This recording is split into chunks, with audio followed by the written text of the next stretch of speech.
Hello everyone, welcome back to select IAS. दोस्तों, यहाँ पर हम पॉलिटी के घटना चक्र को डिस्कस कर रहे हैं। पॉलिटी में आज का हमारा टॉपिक है राज्य एवं संघ राज्य क्षेत्र। तो आज की वीडियो में हम राज्य एवं संघ राज्य क्षेत्र से रिलेटेड प्रीवियस ईयर क्वेश्चंस को डिस्कस करेंगे। ये क्लास आपके एग्जाम के लिए काफ़ी ज़्यादा इंपॉर्टेंट है, इसीलिए आपको वीडियो को पूरा देखना है। यहाँ से क्वेश्चन आपके एग्जाम में लगातार पूछे जाते हैं। चलिए फिर स्टार्ट करते हैं आज की क्लास को स्टार्ट करने से पहले आपको बता दें कि पॉलिटी के अलावा ज्योग्राफी और साइंस के घटना चक्र को भी हम डिस्कस कर रहे हैं। इन सभी की प्लेलिस्ट इसी चैनल पर बना दी गई है, तो आप एक बार प्लेलिस्ट को जाकर देखें, वहां पर आपको सभी वीडियोस इजीली मिल जाएगा। चलिए फिर स्टार्ट करते हैं आज की क्लास और देखते हैं सबसे पहला क्वेश्चन आपकी स्क्रीन पर है, यहाँ पर आप देख सकते हैं। देखिए, सबसे पहला क्वेश्चन है हमारे सामने, संविधान में हमारे राष्ट्र का उल्लेख किन किन नामों में किया गया है, ये आपको यहाँ पर बताना है। सही आंसर ऑप्शन ए होगा, भारत तथा इंडिया। 2003 का ये आपका प्रीलिम्स का क्वेश्चन है। तो आप यहाँ पर देख सकते हैं, यहाँ पर आपसे पूछा गया था कि संविधान में हमारे राष्ट्र का उल्लेख किन नामों से किया गया है, तो ये था आपका भारत तथा इंडिया। यहाँ पर आप देख सकते हैं, संविधान में हमारे राष्ट्र का उल्लेख दो नामों भारत तथा इंडिया के रूप में किया गया है। अनुच्छेद 1 उल्लेख करता है कि भारत अर्थात इंडिया राज्यों का संघ होगा। India that is Bharat shall be A union of state. तो क्या होगा? यूनियन ऑफ स्टेट होगा। यूनियन वर्ड पर आपको फोकस करना है, क्योंकि हमारे संविधान में यूनियन वर्ड का यूज किया गया है, ना कि फेडरल। इस चीज को आपको यहाँ पर ध्यान रखना है। दूसरा क्वेश्चन है आपके सामने, संविधान के प्रथम अनुच्छेद के अनुसार भारत है। सही आंसर ऑप्शन डी होगा, राज्यों का यूनियन। तो भारत क्या है? भारत राज्यों का यूनियन है। यहाँ पर आप देख सकते हैं, संविधान के अनुच्छेद 1 में निर्धारित किया गया है कि भारत अर्थात इंडिया राज्यों का संघ यूनियन होगा। भारत के राज्य क्षेत्र में राज्यों के राज्य क्षेत्र, संघ राज्य क्षेत्र और ऐसे अन्य राज्य क्षेत्र जो अर्जित किए जाएं समाविष्ट होंगे। राज्यों तथा संघ राज्य क्षेत्रों के नाम तथा प्रत्येक के अंतर्गत आने वाले राज्य क्षेत्रों का वर्णन संविधान की प्रथम अनुसूची में किया गया है। तो कौन सी अनुसूची में इसका वर्णन किया गया है? संविधान की प्रथम अनुसूची में इनके नामों का उल्लेख किया गया है। तीसरा क्वेश्चन है आपके सामने, संविधान के निम्नांकित में से किस प्रावधान के अंतर्गत भारतीय संसद को नया राज्य बनाने का अधिकार है? सही आंसर ऑप्शन सी होगा, अनुच्छेद 3 के अनुसार। तो अनुच्छेद 3 के अनुसार भारतीय संसद को नया राज्य बनाने का अधिकार है। इसे आपको यहाँ पर याद रखना है। यहाँ पर आप देख सकते हैं, देखिए, भारतीय संविधान के अनुच्छेद 3 के तहत नए राज्यों के निर्माण, उनके क्षेत्रों, सीमाओं तथा नाम में परिवर्तन का अधिकार भारतीय संसद में निहित है। जबकि अनुच्छेद 1 के तहत संघ का नाम और राज्य क्षेत्र है, और अनुच्छेद 2 के तहत भारतीय संघ में नए राज्यों के प्रवेश या स्थापना की शक्ति संसद को प्रदान की गई है। फोर्थ क्वेश्चन है आपके सामने, नए राज्य के गठन की शक्ति निहित है। सही आंसर ऑप्शन ए होगा, संसद में। फिफ्थ क्वेश्चन है आपके सामने, भारत के संविधान के अंतर्गत निम्न में से किसको राज्यों की सीमाओं को परिवर्तित करने की शक्ति प्राप्त है? सही आंसर ऑप्शन ए होगा, संसद को। सिक्स्थ क्वेश्चन है आपके सामने, एक राज्य को संघ में सम्मिलित करने अथवा नए राज्यों की स्थापना करने की कार्यपालिकीय शक्ति निम्न में से किसे प्राप्त है? सही आंसर ऑप्शन ए होगा, तो यह शक्ति संसद को प्राप्त है। सेवंथ क्वेश्चन है आपके सामने, भारतीय संघ के अंतर्गत किसी राज्य को मिलाने का अधिकार किसे है? सही आंसर ऑप्शन सी होगा, संसद को। 8 क्वेश्चन है आपके सामने, निम्न में से कौन सा कथन नए राज्यों के निर्माण के बारे में सही नहीं है? तो आपको बताना है कि कौन सा कथन नए राज्यों के निर्माण के बारे में सही नहीं है। तो यहाँ पर आप देख सकते हैं, सही आंसर ऑप्शन सी होगा। ऑप्शन सी, यहाँ पर जो ये कथन दिया गया है वो बिल्कुल भी यहाँ पर सही नहीं है। देखिए, राज्यों के निर्माण के बारे में, नए राज्यों के निर्माण के बारे में सबसे पहला कथन कहता है कि संसद विधि द्वारा एक नए राज्य का निर्माण कर सकती है, तो ये कथन आपका सही है। दूसरा कथन कहता है, इस प्रकार की विधि में संविधान की पहली अनुसूची और चौथी अनुसूची के संशोधन का प्रावधान होगा, ये कथन भी आपका यहाँ पर सही है। और डी कथन कहता है इस परियोजन के लिए विधेयक संसद में तब तक पुनः स्थापित नहीं किया जा सकता जब तक इसे उस राज्य के विधानमंडल को निर्दिष्ट नहीं कर दिया गया जिसके क्षेत्र, सीमाओं या नाम पर इसका प्रभाव पड़ता है। तो ये भी आपका यहाँ पर सही दिया गया है। ऑप्शन सी यहाँ पर गलत दिया गया है। ऑप्शन सी कहता है इस प्रकार की विधि को अनुच्छेद 368 के परियोजनों के लिए संविधान का संशोधन समझा जाएगा। तो ये आपका यहाँ पर गलत कथन दिया गया है। और आपसे नए राज्य के निर्माण के बारे में जो कथन यहाँ पर सही नहीं है वही पूछा गया था। यहाँ पर आप देख सकते हैं नए राज्यों के निर्माण के लिए विधि हेतु अनुच्छेद 368 के तहत विशेष प्रक्रिया नहीं अपनाई जाती है। तो यहाँ पर आप देख सकते हैं नए राज्यों के निर्माण के लिए विधि हेतु अनुच्छेद 368 के तहत विशेष प्रक्रिया मतलब संविधान संशोधन की प्रक्रिया नहीं अपनाई जाती है। अर्थात संसद साधारण बहुमत से नए राज्यों का निर्माण कर सकती है तथा संविधान के अनुच्छेद 4(2) के अनुसार इस प्रकार की विधि अनुच्छेद 368 के परियोजनों के लिए संविधान का संशोधन नहीं समझी जाती है। तो इसे आपको यहाँ पर ध्यान देना है। 9th क्वेश्चन है आपके सामने, एक नया राज्य बनाने में संवैधानिक संशोधन के लिए कैसा बहुमत चाहिए? तो फ्रेंड्स इसका सही आंसर ऑप्शन ए होगा, साधारण बहुमत। नया राज्य बनाने के लिए साधारण बहुमत की जरूरत होती है। 10वां क्वेश्चन है आपके सामने, भारत में एक नया राज्य सृजित करने वाले विधेयक को पारित होना अनिवार्य है। सही आंसर ऑप्शन बी होगा, संसद में साधारण बहुमत के द्वारा। तो भारत में एक नया राज्य बनाने के लिए विधेयक को संसद में साधारण बहुमत के द्वारा पारित होना अनिवार्य है। 11वां क्वेश्चन है आपके सामने, कथन कहता है भारत संघ नहीं है। कारण कहता है किसी भी राज्य का क्षेत्र, सीमा, नाम उसकी सहमति के बिना भी परिवर्तित करने की शक्ति संघीय संसद को प्राप्त है। आपको बताना है यहाँ पर कौन सा कथन सही है। तो यहाँ पर सही आंसर ऑप्शन डी है। ए गलत है किंतु आर सही है। तो यहाँ पर आपका ए कथन यानी कि गलत दिया गया है और आर कारण यहाँ पर आपका सही दिया गया है। तो किसी भी राज्य का क्षेत्र, सीमा, नाम उसकी सहमति के बिना भी परिवर्तित करने की शक्ति संसद को प्राप्त है, इसे आपको ध्यान रखना है। देखिए यहाँ पर आप देख सकते हैं संविधान के अनुच्छेद 1 के अनुसार भारत राज्यों का संघ, यूनियन ऑफ द स्टेट है। किसी राज्य के क्षेत्र, सीमा या नाम में परिवर्तन हेतु राज्य के विधानमंडल का विचार प्रकट करना अनुच्छेद 3 के तहत अपेक्षित है, किंतु इस संदर्भ में राज्य विधानमंडल के विचार संसद पर बाध्यकारी नहीं होते हैं। अतः संसद बिना राज्यों की सहमति के भी ऐसा कर सकती है। 12वां क्वेश्चन आपके सामने है, संवैधानिक प्रावधानों के अनुसार राज्यों की सीमाओं को बदलने के लिए सहमति की आवश्यकता होती है। सही आंसर है। तो यहाँ पर डी आपका सही होगा, राज्यों की नहीं। तो संवैधानिक प्रावधानों के अनुसार राज्यों की सीमाओं को बदलने के लिए राज्यों की सहमति की आवश्यकता नहीं होती है। 13वां क्वेश्चन है, निम्न में से कौन एक नए राज्यों के निर्माण के लिए संवैधानिक उपबंध नहीं है? सही आंसर ऑप्शन डी होगा, एक राज्य संघ राज्य क्षेत्र में शामिल कर सकेगा। ये आपका यहाँ पर सही उपबंध नहीं है नए राज्यों के निर्माण के लिए। जबकि किसी राज्य का क्षेत्र बढ़ाकर, किसी राज्य का क्षेत्र घटाकर, किसी राज्य का नाम परिवर्तन कर एक नए राज्य का निर्माण यहाँ पर किया जा सकता है। लेकिन सही कौन सा कथन नहीं है? Option D. यहाँ पर आप देख सकते हैं भारतीय संविधान के अनुच्छेद 3 के अनुसार किसी राज्य की सीमाएं बदलने, नए राज्य का निर्माण करने, उनके नाम में परिवर्तन करने का अधिकार केवल संसद को दिया गया है, राज्यों को यह अधिकार प्राप्त नहीं है। 14 क्वेश्चन है आपके सामने, निम्न में से कौन सा संविधान के अनुच्छेद 3 के तहत संसद के एक कानून द्वारा संभव नहीं है? सही आंसर ऑप्शन डी होगा, नए राज्यों का प्रवेश। इसे आपको याद रखना है, अनुच्छेद 3 के तहत संसद के एक कानून द्वारा संभव नहीं है नए राज्यों का प्रवेश, जबकि नए राज्यों का गठन, राज्यों के क्षेत्रों में परिवर्तन, राज्यों की सीमाओं में परिवर्तन, ये सब संभव है। यहाँ पर आप इसे और अच्छे से समझ सकते हैं। देखिए, भारतीय संविधान के अनुच्छेद 3 के तहत नए राज्यों के निर्माण, उनके क्षेत्रों, सीमाओं या नामों में परिवर्तन का अधिकार भारतीय संसद में निहित है, जबकि अनुच्छेद 2 के तहत संसद विधि द्वारा भारतीय संघ में नए राज्यों का प्रवेश या उनकी स्थापना कर सकती है।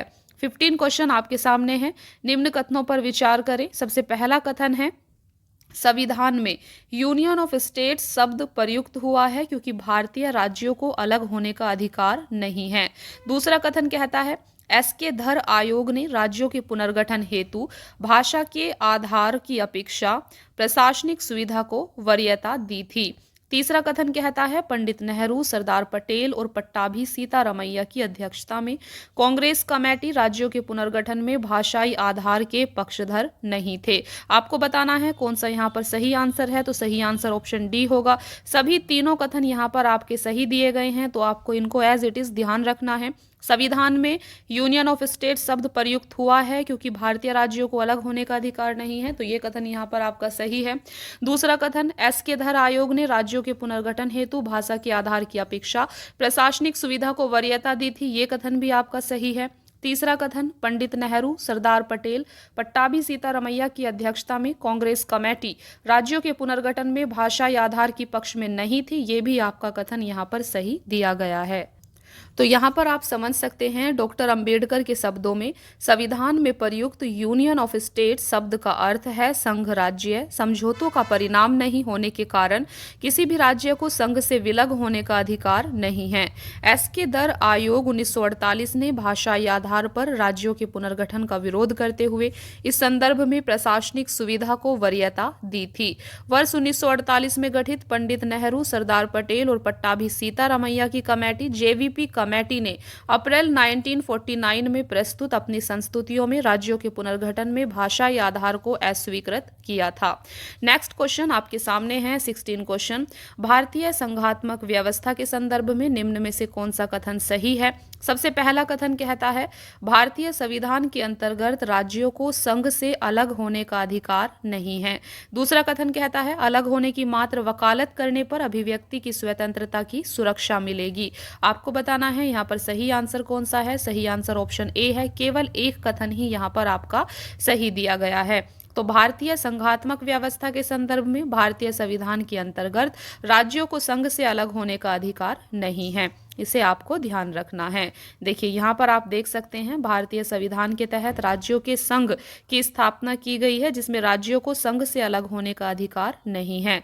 संघीय संसद ही संघ में नए राज्यों का प्रवेश या उनकी स्थापना कर सकती है। राज्यों के क्षेत्र सीमाओं नाव में परिवर्तन कर सकती है। राज्यों के भागों को अलग कर या मिलाकर नए राज्य का निर्माण कर सकती है, परंतु संविधान के तहत किसी राज्य को संघ से पृथक हो सकने का अधिकार नहीं दिया गया है। इसे यहाँ पर आपको याद रखना है। 17 क्वेश्चन है आपके सामने। राज्य पुनर्गठन आयोग ने 1 नवंबर 1956 को कितने राज्य तथा कितने संघ राज्य बनाए थे? तो फ्रेंड्स इसका सही आंसर ऑप्शन ए होगा। 14 राज्य एवं 6 संघ राज्य बनाए थे। इसे आपको यहाँ पर ध्यान रखना है। देखिए यहाँ पर आप समझ सकते हैं स्वतंत्रता के पश्चात नए राज्यों के निर्माण के लिए फजल अली की अध्यक्षता में एक राज्य पुनर्गठन आयोग का गठन हुआ, जिसकी सिफारिशों के आधार पर अधिनियमित 1956 के राज्य पुनर्गठन अधिनियम द्वारा 14 राज्य एवं 6 संघ राज्य क्षेत्र स्थापित किए गए थे। इसके अलावा यहाँ पर आप देख सकते हैं कि आंध्र प्रदेश स्वतंत्रता के पश्चात भाषा के आधार पर गठित प्रथम राज्य था। आंध्र प्रदेश का गठन कब हुआ था? तो 1 अक्टूबर 1953 को हुआ था और यह भाषा के आधार पर गठित प्रथम राज्य था। इसे भी आपको यहाँ पर ध्यान रखना है। नेक्स्ट क्वेश्चन है आपके सामने 18 क्वेश्चन। 1956 के राज्य पुनर्गठन अधिनियम द्वारा कितने राज्य और संघीय क्षेत्रों की स्थापना की गई थी? तो यहाँ पर सही आंसर ऑप्शन ए होगा। 14 राज्य और 6 संघीय क्षेत्र की यहाँ पर स्थापना की गई थी। 19 क्वेश्चन आपके सामने हैं। भारत में कितने राज्य एवं संघीय प्रदेश हैं? देखिए 2002 का ये क्वेश्चन है। देखिए यहाँ पर आपका सही आंसर ऑप्शन डी होगा, इनमें से कोई नहीं, क्योंकि आप सभी जानते हैं क्योंकि प्रश्न काल के दौरान देखिए 2002 का ये प्रश्न है, तब से काफ़ी सारा परिवर्तन यहाँ पर किया जा चुका है। प्रश्न काल के दौरान संविधान की प्रथम अनुसूची के अनुसार भारत में 28 राज्य और 7 संघ राज्य क्षेत्र थे। इसके बाद क्या हुआ? 2 जून 2014 को तेलंगाना राज्य के गठन के पश्चात भारत में कुल 29 राज्य और 7 संघ राज्य क्षेत्र हो गए थे। पुनः जम्मू एवं कश्मीर तथा लद्दाख को संघ राज्य क्षेत्र घोषित किए जाने के उपरांत कुल 28 राज्य एवं 9 संघ राज्य क्षेत्र हो गए थे। इसके पश्चात दादरा और नगर हवेली तथा दमन और दीव के एकीकरण के पश्चात संघ राज्य क्षेत्रों की संख्या 26 जनवरी 2020 से 8 हो गई है। अतः वर्तमान में भारत में 28 राज्य एवं 8 संघ राज्य क्षेत्र हैं। तो इसे आपको यहाँ पर ध्यान देना है। 20 क्वेश्चन आपके सामने हैं। तेलंगाना राज्य बन जाने के बाद भारत के राज्यों की संख्या कितनी हो गई थी? सही आंसर ऑप्शन बी होगा 28। नेक्स्ट क्वेश्चन है आपका, भारत में कितने संघ शासित प्रदेश हैं? देखिए 1996 का ये क्वेश्चन है, आपको इसको अपडेटेड वर्जन याद रखना है, वैसे भी 8 ही हैं, ठीक है। नेक्स्ट है आपका, निम्न में से कौन संघ राज्य क्षेत्र नहीं है? सही आंसर ऑप्शन सी होगा गोवा। गोवा संघ राज्य क्षेत्र नहीं है। यहाँ पर आप देख सकते हैं भारत के संविधान की पहली अनुसूची में राज्यों और संघ राज्य क्षेत्रों का उल्लेख है। इस अनुसूची में गोवा राज्यों के अंतर्गत जबकि शेष विकल्प संघ राज्य क्षेत्रों के अंतर्गत सम्मिलित है। तो गोवा क्या है? गोवा एक राज्य है। 23 क्वेश्चन है। देखिए ये विवादित क्वेश्चन है इसलिए हम इसको नहीं देखेंगे। चलिए नेक्स्ट क्वेश्चन को समझते हैं। तो नेक्स्ट क्वेश्चन आपके सामने है 24। दिल्ली क्या है? दिल्ली क्या है? दिल्ली एक केंद्र शासित प्रदेश है। संविधान की प्रथम अनुसूची के अनुसार दिल्ली एक संघ राज्य क्षेत्र या केंद्र शासित प्रदेश है। 25 क्वेश्चन है, किस संविधान संशोधन द्वारा दिल्ली को राष्ट्रीय राजधानी क्षेत्र का दर्जा दिया गया? सही आंसर ऑप्शन बी होगा। तो 69वें संविधान संशोधन के द्वारा, यहाँ पर आप इसको समझिए, 69वें संविधान संशोधन अधिनियम 1991 के द्वारा देश की राजधानी दिल्ली को संघ राज्य क्षेत्र की श्रेणी में कायम रखते हुए इसके लिए एक विधानसभा और मंत्री परिषद का उपबंध किया गया। साथ ही संविधान के अनुच्छेद 239 कै के तहत संघ राज्य क्षेत्र दिल्ली को राष्ट्रीय राजधानी क्षेत्र एनसीआर का दर्जा भी दिया गया है। नेक्स्ट क्वेश्चन है आपके सामने, भारत के संविधान के अनुच्छेद 240 के अंतर्गत कुछ संघ राज्य क्षेत्रों के लिए विनियम बनाने की राष्ट्रपति की शक्ति के संदर्भ में निम्न में से कौन सा युग्म सही सुमेलित नहीं है? सही आंसर ऑप्शन डी होगा। तो ये आपका यहाँ पर सही सुमेलित नहीं है, बाकी सभी सही सुमेलित हैं, तो आप इन्हें यहाँ पर देख सकते हैं। 240 एक कै अंडमान और निकोबार द्वीप, 240 एक कै लक्षद्वीप, 240 एक गै दमन और दीव, यहाँ पर आप देख सकते हैं। देखिए ये आप इसको देख सकते हैं। प्रश्नकाल के दौरान यह स्थिति थी कि भारतीय संविधान के अनुच्छेद 240 कुछ संघ राज्य क्षेत्रों के लिए विनियम बनाने की राष्ट्रपति की शक्ति के अनुसार राष्ट्रपति 240 एक कै अंडमान निकोबार द्वीप, 240 एक कै लक्षद्वीप, 240 एक गै दादरा और नगर हवेली, देन 240 एक गै दमन और दीव, 240 एक डै पुद्दुचेरी। देखिए संघ राज्य क्षेत्र की शांति, प्रगति और सुशासन के लिए विनियम बना सकेगा कौन? राष्ट्रपति। चलिए देखते हैं नेक्स्ट क्वेश्चन। 27 क्वेश्चन है आपके सामने, निम्नलिखित कथनों में से कौन सा एक गलत है? सही आंसर ऑप्शन डी होगा। दादरा और नगर हवेली वर्ष 1954 तक फ्रांसीसी औपनिवेशिक शासन के अंतर्गत थी। ये आपका यहाँ पर गलत दिया गया है, बाकी सभी सही दिए गए हैं। देखिए गोवा को 1987 में पूर्ण राज्य का दर्जा प्राप्त हुआ, ये कथन आपका सही है।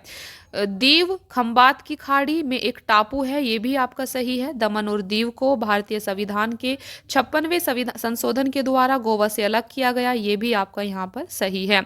यहाँ पर आप देख सकते हैं दादरा और नगर हवेली वर्ष 1954 तक पुर्तगाली शासन के अधीन थी, न कि फ्रांसीसी के।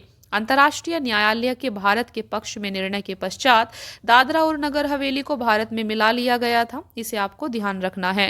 28 क्वेश्चन है, सिक्किम भारत का एक राज्य बनाया गया था। सही आंसर ऑप्शन सी होगा 35वें संशोधन के द्वारा। 35वें संशोधन 1974 के द्वारा सिक्किम को भारत में सहयुक्त राज्य एसोसिएट स्टेट के रूप में शामिल किया गया था। 36वें संविधान संशोधन 1975 द्वारा सिक्किम को 22वां राज्य पूर्ण राज्य का दर्जा प्रदान किया गया। 29 क्वेश्चन है, निम्नलिखित संविधान संशोधनों में किसके द्वारा सिक्किम को विधिवत भारत संघ के एक पूर्ण राज्य के रूप में सम्मिलित किया गया? सही आंसर ऑप्शन सी होगा 36वें संविधान संशोधन के द्वारा। 30वां क्वेश्चन यहाँ पर आप देख सकते हैं, बिहार को काटकर एक पृथक वनांचल राज्य का बनना संभव है? सही आंसर ऑप्शन डी है, इनमें से कोई नहीं। देखिए यहाँ पर इस चीज को समझिए, राज्यों का निर्माण करने का अधिकार अनुच्छेद 3 के अनुसार संसद का है। अतः बिहार को काटकर पृथक वनांचल राज्य बनना संसद के प्रावधानों द्वारा ही संभव है। नेक्स्ट क्वेश्चन है, निम्नलिखित राज्यों के गठन पर विचार करें तथा इन्हें काल अनुक्रम में व्यवस्थित करें। तो आपको यहाँ पर 4 राज्य दिए गए हैं, गोवा, तेलंगाना, झारखंड और हरियाणा। आपको इनका सही क्रम बताना है। सही आंसर यहाँ पर ऑप्शन बी होगा। देखिए यहाँ पर आप इस चीज को समझिए, यहाँ पर राज्य और उनके गठन की तिथि दी गई है। गोवा का निर्माण कब हुआ था? 30 मई 1987 को। तेलंगाना का निर्माण 2 जून 2014 को हुआ है। झारखंड का निर्माण 15 नवंबर 2000 को हुआ था और हरियाणा का निर्माण 1 नवंबर 1966 को हुआ था। इसीलिए सही क्रम में अभी आप इन्हें लगा सकते हैं। आपको इन्हें एज इट इज याद कर लेना है, क्योंकि ये क्वेश्चन आपसे बार बार एग्जाम में पूछा जाता है। देखिए नेक्स्ट क्वेश्चन है आपके सामने 32। निम्नलिखित भारतीय राज्यों का उनके निर्माण के अनुसार काल अनुक्रम बनाए और अंत में दिए गए कूट का प्रयोग करते हुए सही उत्तर का चयन करें। 4 राज्य यहाँ पर आपको फिर से दिए गए हैं, छत्तीसगढ़, अरुणाचल प्रदेश, झारखंड, सिक्किम। तो ये 4 राज्य हैं, इनको आपको बताना है। देखिए यहाँ पर सही आंसर आपका ऑप्शन बी होगा। चलिए देखते हैं आंध्र प्रदेश। और देखिए आपको यहाँ पर काफी अच्छे से दिया गया है, सभी राज्यों के गठन का वर्ष यहाँ पर आपको एक साथ दिया गया है। आंध्र प्रदेश का गठन 1953 को हुआ था, राजस्थान का गठन 1956, महाराष्ट्र 1960, नागालैंड 1963, हरियाणा 1966, हिमाचल प्रदेश 1971, मेघालय 1972, सिक्किम 1975, अरुणाचल प्रदेश 1987, छत्तीसगढ़ 2000, उत्तराखंड और झारखंड भी 2000। आपको यहाँ पर एक बारीक सा अंतर याद रखना है इन 3 राज्यों में। देखिए छत्तीसगढ़, उत्तराखंड और झारखंड का निर्माण 2000 में हुआ है तीनों का, लेकिन छत्तीसगढ़ का निर्माण 1 नवंबर 2000, उत्तराखंड का निर्माण 9 नवंबर 2000 और झारखंड का निर्माण 15 नवंबर 2000 को हुआ है। छत्तीसगढ़ का पहले, उस छत्तीसगढ़ के बाद उत्तराखंड और उत्तराखंड के बाद झारखंड का निर्माण हुआ है। इस क्रम को आपको याद रखना है। नेक्स्ट क्वेश्चन है आपके सामने, नीचे दिए गए राज्यों को भारत संघ के संपूर्ण राज्य का दर्जा प्राप्त होने का सही कालानुक्रम कौन सा है? सही आंसर ऑप्शन बी होगा, नागालैंड, हरियाणा, सिक्किम, अरुणाचल प्रदेश। यहाँ पर आप देख सकते हैं, देखिए ऊपर इनका हमने देख लिया था कि इनका निर्माण कब हुआ था। 34 क्वेश्चन है, छत्तीसगढ़ राज्य स्वरूप में आया था। सही आंसर ऑप्शन ए होगा, 1 नवंबर 2000 को। आपको याद रखना है छत्तीसगढ़ का निर्माण 1 नवंबर 2000 को हुआ था। 35 क्वेश्चन है, उत्तराखंड राज्य की स्थापना कब हुई थी? सही आंसर ऑप्शन बी होगा, वर्ष 2000 में। 36 क्वेश्चन है, निम्न राज्यों का सृजन वर्ष 1960 के बाद हुआ था। इन्हें किनके गठन के आरोही कालानुक्रम में आपको इन्हें लगाना है। आपके सामने 4 राज्य हैं, हरियाणा, सिक्किम, नागालैंड और मेघालय। तो यहाँ पर सही आंसर ऑप्शन सी होगा, यहाँ पर आप देख सकते हैं। तो इनका सही आंसर क्या है? ऑप्शन सी है। सबसे पहले आपका 3 आएगा, देन सबसे पहले नागालैंड, नागालैंड के बाद आपका हरियाणा, हरियाणा के बाद मेघालय और फिर सिक्किम। तो ये इनका आरोही क्रम है। 37 क्वेश्चन आपके सामने हैं, भारत में निम्नलिखित राज्यों के बनाने के सही क्रम का पहचान करें। 4 राज्य हैं, आंध्र प्रदेश, हरियाणा, हिमाचल प्रदेश और सिक्किम। सही आंसर ऑप्शन बी होगा, 1, 3, 2, 4। देखिए नेक्स्ट क्वेश्चन है आपके सामने, निम्न राज्यों के निर्माण का सही आरोही यानी कि असेंडिंग ऑर्डर लगाइए। सही आंसर ऑप्शन ए है, नागालैंड, मेघालय, सिक्किम, अरुणाचल प्रदेश। इन सभी का गठन कब हुआ था? इन्हें हमने ऊपर व्याख्या में एक साथ देख लिया था, तो आपने वहां पर इन्हें याद कर लिया होगा। 39 क्वेश्चन है, निम्नलिखित राज्यों के निर्माण का सही अवरोही क्रम डिसेंडिंग ऑर्डर आपको यहाँ पर लगाना है। सही आंसर ऑप्शन डी है, हरियाणा, महाराष्ट्र, राजस्थान। तो आपसे किसी भी प्रकार से क्वेश्चन पूछा जा सकता है, आपको सभी राज्यों के गठन का पता होना चाहिए, किस राज्य का गठन कौन से ईयर में हुआ था। 40 क्वेश्चन आपके सामने हैं, 2 सूची आपको दी गई हैं। देखिए यहाँ पर आपको इनका मिलान करना है, नागालैंड का गठन कब हुआ, झारखंड का गठन कब हुआ है, तेलंगाना, सिक्किम, तो इन सब के आपको मैच करना है इन्हें। देखिए सही आंसर यहाँ पर आपका ये क्वेश्चन आपका थोड़ा विवादित है, तो यहाँ पर आप देख सकते हैं इनका सही सुमेलन इस प्रकार है।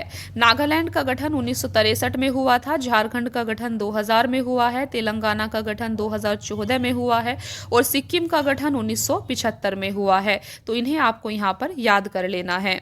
41 क्वेश्चन, देखिए ये आपका विवादित है। चलिए नेक्स्ट क्वेश्चन देखते हैं। 42 क्वेश्चन है, निम्न में से एक कथन असत्य है, बताइए कौन सा। सही आंसर ऑप्शन ए होगा, मैसूर राज्य का नाम तमिलनाडु रखा गया। ये आपका कथन यहाँ पर गलत है, बाकी सभी सही दिए गए हैं। तो आप देख सकते हैं गोवा को दमन एवं दीव से अलग किया गया, बंबई राज्य गुजरात एवं महाराष्ट्र में विभाजित किया गया, हिमाचल प्रदेश पहले संघ शासित प्रदेश की सूची में था। तो यहाँ पर आप देख सकते हैं मैसूर राज्य नाम परिवर्तन अधिनियम 1973 के द्वारा मैसूर राज्य का नया नाम कर्नाटक किया गया। अतः कथन ए आपका इसीलिए असत्य है।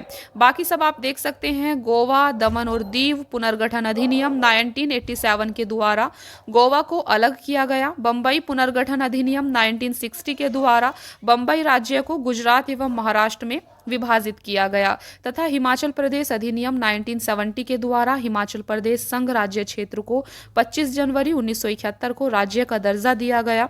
तो इन्हें आपको याद रखना है। इसके अलावा हिमाचल प्रदेश को 1 नवंबर 1956 को संघ राज्य क्षेत्र भी बनाया गया था। चलिए देखते हैं नेक्स्ट क्वेश्चन आपके सामने 43 है। ये आपका विवादित है, इसीलिए हम नेक्स्ट क्वेश्चन देखेंगे। 44 क्वेश्चन आपके सामने है। भाषाई आधार पर राज्यों का पुनर्गठन किस वर्ष में किया गया था? सही आंसर ऑप्शन सी होगा 1956 में। यहाँ पर आप देख सकते हैं राज्य पुनर्गठन अधिनियम 1956 द्वारा भाषाई आधार पर राज्यों का पुनर्गठन वर्ष 1956 में किया गया। विदित हो कि भाषा के आधार पर सर्वप्रथम आंध्र प्रदेश का पृथक राज्य के रूप में सृजन वर्ष 1953 में हुआ था। 45 क्वेश्चन है। भाषाई आधार पर सर्वप्रथम किस राज्य का गठन हुआ है? सही आंसर ऑप्शन बी होगा आंध्र प्रदेश का। 46 क्वेश्चन है। निम्न में कौन सा भारत में भाषा के आधार पर बना पहला राज्य था? सही आंसर ऑप्शन सी है आंध्र प्रदेश। 47 क्वेश्चन आपके सामने है। आंध्र प्रदेश एक भाषाई राज्य के रूप में गठित किया गया था कब? 1953 में। 48 क्वेश्चन है। भारत में राज्य पुनर्गठन आयोग की संस्तुति के आधार पर राज्यों का पुनर्गठन किस वर्ष किया गया? सही आंसर ऑप्शन सी होगा 1956 में। 49 क्वेश्चन है। निम्न में से किस राज्य को केंद्र सरकार द्वारा विशेष श्रेणी दर्जा कभी प्रदान नहीं किया गया? सही आंसर ऑप्शन ए है बिहार को कभी भी विशेष श्रेणी का दर्जा प्राप्त नहीं किया गया है। यहाँ पर आप देख सकते हैं अब तक कुल 11 राज्यों को विशेष श्रेणी का दर्जा प्रदान किया गया है। इनमें 8 राज्य पूर्वोत्तर भारत से हैं, जबकि 3 राज्य हिमालयी क्षेत्र उत्तराखंड, हिमाचल प्रदेश, जम्मू और कश्मीर है।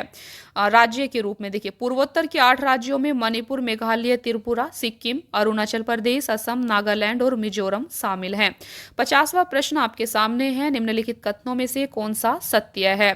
पहला कथन, कांग्रेस के नागपुर सत्र 1920 के पश्चात प्रांतीय कांग्रेस समितियों का गठन भाषाई आधार पर किया गया था। बी कहता है 1948 में कांग्रेस ने भाषाई आधार पर प्रांतों के गठन की मांग को अस्वीकार कर दिया। आपको बताना है कौन सा यहाँ पर सही है। सही आंसर ऑप्शन डी है। ए और बी दोनों यहाँ पर सही कथन है, इसीलिए आपको इनको एज इट इज याद कर लेना है। देखिए यहाँ पर आप समझ सकते हैं भारतीय राष्ट्रीय कांग्रेस का 35वां अधिवेशन वर्ष 1920 में नागपुर में बी राघवाचारी की अध्यक्षता में हुआ था। इसी अधिवेशन के पश्चात प्रांतीय कांग्रेस समितियों का गठन भाषाई आधार पर किया गया था। भारत की आजादी के बाद वर्ष 1948 में संविधान सभा ने एस.के. धर के नेतृत्व में भाषाई राज्य आयोग की नियुक्ति की। इस आयोग ने भाषा के आधार पर प्रांतों के गठन को नकार दिया था। दिसंबर 1948 में कांग्रेस द्वारा इस आयोग की संस्तुतियों पर विचार हेतु जवाहरलाल नेहरू, वल्लभ भाई पटेल, पट्टाभी सीतारामैया की 3 सदस्यीय जेवीपी समिति का गठन किया गया था, जिसने अप्रैल 1949 में प्रस्तुत अपनी रिपोर्ट में भाषाई आधार पर प्रांतों के गठन की मांग को अस्वीकार कर दिया था। तो ये आपका यहाँ पर सही होगा। देखिए फ्रेंड्स, यहाँ पर हमने टोटल 50 क्वेश्चंस को डिस्कस किया है और ये टॉपिक आपका यहाँ पर समाप्त हो जाता है, क्योंकि इसके बाद आपका नेक्स्ट टॉपिक एक नया टॉपिक शुरू हो जाता है। आपका नया टॉपिक होगा नागरिकता। नागरिकता भी काफ़ी इंपॉर्टेंट टॉपिक है। इसे हम नेक्स्ट क्लास में काफ़ी अच्छे से समझेंगे, देखेंगे कि किस प्रकार के क्वेश्चन यहाँ से पूछे गए हैं। इसीलिए आज की वीडियो में इतना ही, मिलते हैं फिर नेक्स्ट क्लास में। Thank you so much friends for watching the class. Keep watching, please like, share and subscribe. Thank you.